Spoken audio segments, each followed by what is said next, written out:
Considérons de plus près le Seigneur Jésus comme étant l'objet et la mesure de Dieu pour l'œuvre du Saint-Esprit en nous, cette nature entièrement autre qu'il représente. Et il y a un certain nombre de passages qui tous insistent sur la vérité. Ces passages des évangiles doivent être certainement avoir joué un rôle dans l'éducation des disciples. Il y a eu en premier lieu l'affirmation ou la déclaration faite aux Juifs, une chose terrible à dire en présence de ses disciples. Il y avait là des Juifs qui avaient fait profession de croire.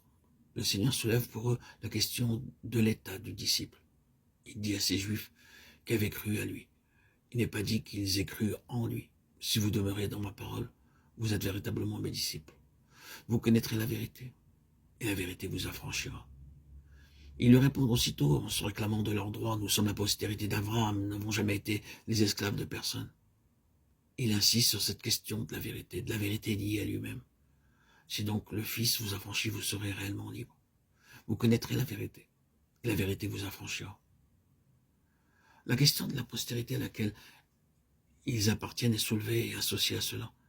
Nous avons cette déclaration. Ceux que le Fils affranchit sont réellement libres. Comprenons bien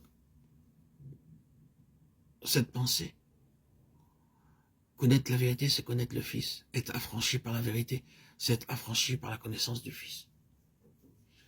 Il dit ensuite aux Juifs, à ceux, je suppose, qui devaient être de l'espèce la plus violente, ces paroles d'une force incomparable. Le Père dont vous êtes issus, c'est le diable, et vous voulez accomplir le désir de votre Père. Il a été meurtrier dès le commencement, et il n'a pas persévéré dans la vérité. Il est menteur et le père du mensonge. Jean 8, 44.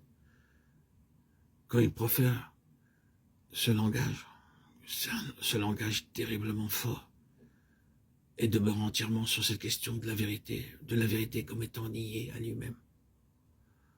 Ensuite, lorsque nous arrivons au chapitre 14, il est seul avec ses disciples. Et Philippe lui demande, « Seigneur, montre-nous le Père et cela nous suffit. » La réponse est alors, « Il y a si longtemps que je suis avec vous et tu ne m'as pas connu, Philippe. Celui qui m'a vu a vu le Père. » Puis vient encore une autre question dans l'école. « Seigneur, nous savons où tu vas. Comment serions-nous dans le chemin? Je suis le chemin, la vérité. Je suis la vérité. La vérité, ce n'est pas une chose. La vérité, c'est une personne. Oui, tout cela se trouve dans l'école de Christ et prouve le fait que Christ est la vérité. Je ne sais pas à quel point nous sentons l'importance de cette question, mais l'objet de notre méditation, c'est que nous en arrivions à voir combien ces choses sont essentielles. Que pensons-nous de l'importance qu'il y a à avoir un fondement vrai et sûr? Après tout, le trait suprême d'un fondement, c'est la vérité. Il faut qu'une base soit bien et véritablement posée. Il aura à prendre une bien grande responsabilité sur fondement, une responsabilité qui touche à notre bien et à notre destinée éternelle, plus encore à la justification de Dieu lui-même. C'est pourquoi il doit être absolument vrai, la vérité même. Et il nous appartient certainement, bien-aimés frères et sœurs en Christ, de savoir avec certitude où nous en sommes. Il faut, en d'autres termes, que nous en finissions avec toute notre incertitude, que nous répudions à jamais ce qui n'est pas réellement pur et absolument vrai dans notre position. C'est précisément sur cela que nous allons insister pour l'analyser. Les conséquences sont si grandes que nous ne pouvons pas nous permettre de garder quelque chose de douteux dans notre position. Voici ce qui en est. Vous et moi, nous paraîtrons un jour en la présence de Dieu.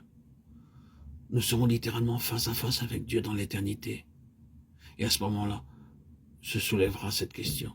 Est-ce que Dieu nous a jamais fait défaut en un seul point? Pourrons-nous dire à l'égard d'un seul détail, Seigneur, tu m'as fait défaut? Tu n'as pas été fidèle à ta parole? Non. Non, c'est une impossibilité. Une position comme celle-là est inimaginable. Il est impossible qu'un être puisse jamais déposer une telle accusation à la porte de Dieu, puisse jamais avoir un doute quant à la vérité, à la réalité, à la fidélité de Dieu. Le Saint-Esprit a été envoyé comme l'Esprit de vérité pour nous conduire dans toute la vérité, afin qu'il n'y ait aucune ombre entre Dieu et nous, quant à son absolue fidélité jusqu'à la fin, quant au fait que Dieu est vrai à lui-même et vrai à l'égard de toute sa parole. C'est dans ce but qu'est venu le Saint-Esprit. Si cela est vrai, Le Saint-Esprit agira donc à l'égard de tous les disciples dans l'école du Christ de manière à saper tout ce qui n'est pas vrai, ce qui n'est pas pur, pour que chacun de ses disciples se tienne sur un fondement qui puisse subsister devant Dieu au jour de sa justification complète et absolue.